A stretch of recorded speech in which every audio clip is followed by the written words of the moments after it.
কস্তুরীর ইচ্ছে ছিল বিয়েতে লেন্স পরবে, কিন্তু কোনো কারণবশত লেন্সটা ঠিকঠাক সেট হচ্ছিল না, ভীষণ জ্বালাপোড়া করছিল। তো আমি ওকে বললাম থাক, এটা ছেড়ে দাও, লেন্স ছাড়াই তোমাকে সুন্দর করে সাজাবো। অনেকেই দেখি মনে করে লেন্স না পরলে নাকি ব্রাইডাল মেকআপই না। আসলে এগুলো ভুলভাল কথা, এরকম কিছুই না। চোখের সৌন্দর্য বাড়াতে লেন্সের কোনো দরকার নেই। তবে হ্যাঁ, কিছু কিছু ক্ষেত্রে লেন্স যারা ক্যারি করতে পারে তাদেরকে আমি বলবো লেন্স তোমরা পরতেই পারো, কিন্তু যাদের প্রবলেম হয়, যাদের চোখটা সেন্সিটিভ, তারা একদমই লেন্স পরো না। তাই আমি আর ওকে লেন্স পরার জন্য কোনো রকম জোরও করিনি, ও যেমন তেমনটাই ওকে কমফোর্টেবলভাবে রাখতে চেয়েছিলাম। কারণ বিয়ে একটা কমফর্টের জিনিস, এখানে যদি কোনো জায়গায় কোনো রকম সমস্যা তৈরি হয়, যেমনটা শাড়ি নিয়ে হতে পারে, মেকআপ নিয়ে হতে পারে, হেয়ার নিয়ে হতে পারে, বিশেষ করে চোখ নিয়ে, তো চোখের জিনিসটা কিন্তু খুবই সেন্সিটিভ। আমি বলবো যাদের স্যুট করে তারা পরো, যাদের করে না তারা একদম ট্রায়াল দিও না বিয়ের দিনে।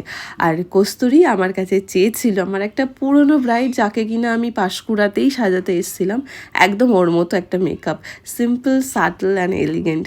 দেখো ওর আই মেকআপটাকে কতটা লাইটের মধ্যে রেখেছি, শাড়ির সাথে কিন্তু রেড আই শ্যাডো ভরাইনি। আর তারপর করে নিলাম আমার সিগনেচার কলকা, যেটা তোমরা প্রচুর প্রচুর ভালোবাসা দাও আমার কলকাগুলোতে এবং আই মেকআপগুলোতে। ভীষণ সুন্দর, আমি যতটা ভেবেছিলাম, যতটা সুন্দর ভেবেছিলাম তার থেকে আরো বেশি সুন্দর, পুরো এক্সট্রিম লেভেলে।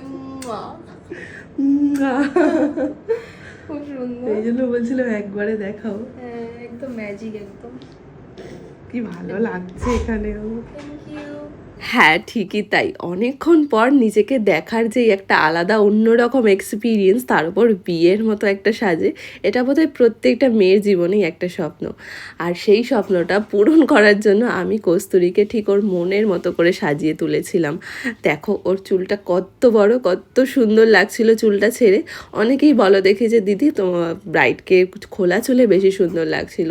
আসলে কি বলো তো, এই জায়গাটা সুন্দর লাগলেও আমাদের বিয়েতে তো প্রচুর রিচুয়ালস থাকে, কত কিছু পালন করতে হয় রিচুয়ালসের মধ্যে, তো সেই সব কারণের জন্য খোলা চুল ব্রাইডদের কিন্তু রাখা যায় না। যদি এভাবে চুল খুলে সবাইকে সাজাতে পারতাম, তাহলে আমি 100% এইভাবেই সুন্দর করে আরও বেশি সুন্দর করে সাজাতে পারতাম, কিন্তু সেটা তো আর করা যাবে না। তাই চুল বেঁধেই আমাকে ব্রাইডাল হেয়ারস্টাইলগুলো করতে হয়।